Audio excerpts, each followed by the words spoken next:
ಆಕಾಶವಾಣಿ ಮಂಗಳೂರು. ಕೃತಿ ಸಂಪದ ಅಪೂರ್ವ ಕೃತಿಗಳ ಸಂಕ್ಷಿಪ್ತ ಪರಿಚಯ. ಇಂದಿನ ವಿಷಯ ಬಲ್ಲಾಳ ಸೇನನ ಭೋಜ ಪ್ರಬಂಧ. ಪ್ರಸ್ತುತಿ ಪ್ರಿಯಾಂಕಾ ಹೆಗಡೆ. ಬಲ್ಲಾಳ ಕವಿ ಬಲ್ಲಾಳ ಮಿಶ್ರ ಎಂದು ಪ್ರಸಿದ್ಧನಾಗಿರುವನು. ಈತನ ವಾಸಸ್ಥಾನ ವಾರಣಾಸಿ. ತಂದೆ ತ್ರಿಮಲ್ಲ ಹಾಗೂ ಪುತ್ರ ಗೋವಿಂದ. ಈತನ ಕಾಲ ಕ್ರಿಸ್ತಶಕ 16ನೇ ಶತಮಾನ. ಸಂಸ್ಕೃತ ಸಾಹಿತ್ಯದಲ್ಲಿ ವಿಶಿಷ್ಟ ಸ್ಥಾನ ಹೊಂದಿದ ರಾಜನಾದ ಭೋಜ ಸ್ವತಃ ಕವಿಯಾಗಿ ಪ್ರಸಿದ್ಧನು. ಈತನ ಜೀವನವನ್ನಾಧರಿಸಿ ಭೋಜಪ್ರಬಂಧ ರಚನೆಯಾಗಿರುವುದು. ಕ್ರಿಸ್ತಶಕ 11ನೇ ಶತಮಾನದಲ್ಲಿ ಧಾರಾನಗರದ ರಾಜನಾದ ಭೋಜ ಒಬ್ಬ ಆದರ್ಶ ರಾಜನ ಗುಣಗಳನ್ನೆಲ್ಲ ಹೊಂದಿದ್ದನು. ಭೋಜಪ್ರಬಂಧದಲ್ಲಿ 2 ಭಾಗಗಳು ಬರುತ್ತವೆ. ಪ್ರಥಮ ಭಾಗದಲ್ಲಿ ಭೋಜನ ಜೀವನದ ಬಗ್ಗೆ ವರ್ಣನೆ ಮಾಡಲಾಗಿದೆ. ಎರಡನೆಯ ಭಾಗದಲ್ಲಿ ಆತನ ಆಸ್ಥಾನದಲ್ಲಿ ಘಟಿಸಿದ ಕವಿಗೋಷ್ಠಿ ಮತ್ತು ವಿದ್ವದ್ಗೋಷ್ಠಿಗಳ ಬಗ್ಗೆ ವರ್ಣಿಸಲಾಗಿದೆ.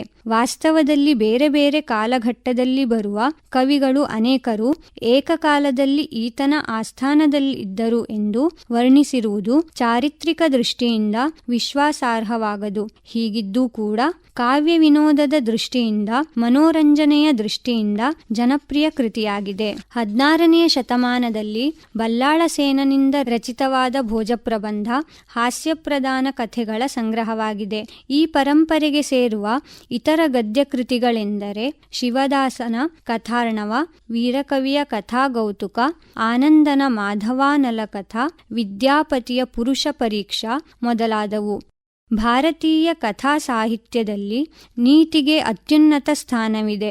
ಮೃಗ ಪಕ್ಷಿಗಳಿಗೆ ಮಾನವನ ಗುಣಗಳನ್ನು ಆರೋಪಿಸಿ ಆ ಮೂಲಕ ಕಥೆಯನ್ನು ಬಿತ್ತರಿಸುವ ತಂತ್ರ ಇವುಗಳದ್ದಾಗಿದೆ. ಆದ್ದರಿಂದಲೇ ಇಂತಹ ಕಥೆಗಳಿಗೆ ಶ್ವಾಪದಾಖ್ಯಾನ ಎಂಬ ಹೆಸರನ್ನೂ ನೀಡಲಾಗಿದೆ.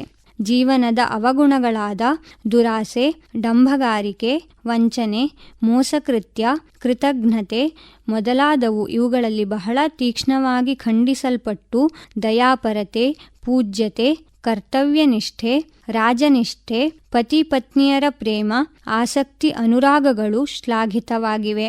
ಈ ಕಥೆಗಳಲ್ಲೆಲ್ಲ ಸರಳ ಹಾಸ್ಯವೂ ಕಟು ವ್ಯಂಗ್ಯವೂ ಸ್ಫುಟವಾಗಿ ಪ್ರದರ್ಶಿತವಾಗಿವೆ.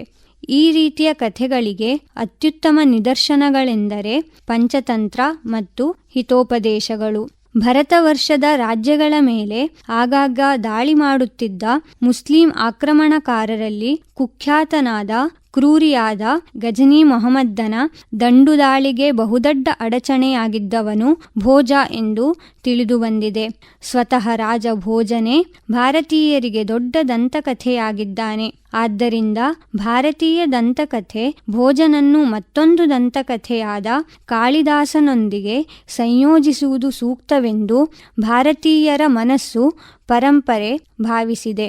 ಭೋಜನ ಜೀವನವು ಕುತೂಹಲಕಾರಿ ಘಟನೆಗಳಿಂದ ಕೂಡಿದ್ದು ಮನರಂಜನಾತ್ಮಕವೂ ಆದ ಭೋಜಪ್ರಬಂಧ ಕೃತಿಯಲ್ಲಿ ಈ ದಂತಕಥೆಗಳನ್ನು ಕಾಣಬಹುದು. ಈ ಕೃತಿಯಲ್ಲಿ ಕಾಳಿದಾಸನಿಗೆ ಪ್ರಮುಖವಾದ ಸ್ಥಾನವಿದೆ. ಕಾಳಿದಾಸನ ಬಗೆಗಿನ ವೈವಿಧ್ಯಮಯವಾದ ದಂತಕಥೆಗಳಿಂದ ಒಂದಂತೂ ಸ್ಪಷ್ಟವಾಗಿದೆ. ಭಾರತೀಯ ಜನಮಾನಸದಲ್ಲಿ ಸಮಾಜದ ಎಲ್ಲ ವರ್ಗಗಳಲ್ಲಿ ಅತ್ಯಂತ ಜನಪ್ರಿಯನಾಗಿದ್ದ ಕವಿ, ಸಾಂಸ್ಕೃತಿಕ ಪುರುಷನು ಕಾಳಿದಾಸ. ಇದುವರೆಗೆ ಕೃತಿ ಸಂಪದ ಅಪೂರ್ವ ಕೃತಿಗಳ ಸಂಕ್ಷಿಪ್ತ ಪರಿಚಯ ಕೇಳಿದಿರಿ. ಇಂದಿನ ವಿಷಯ ಬಲ್ಲಾಳ ಸೇನನ ಭೋಜ ಪ್ರಬಂಧ. ಪ್ರಸ್ತುತಿ ಪ್ರಿಯಾಂಕಾ ಹೆಗಡೆ. ಕಾರ್ಯಕ್ರಮ ನಿರ್ಮಾಣ ಸೂರ್ಯನಾರಾಯಣ ಭಟ್, PS.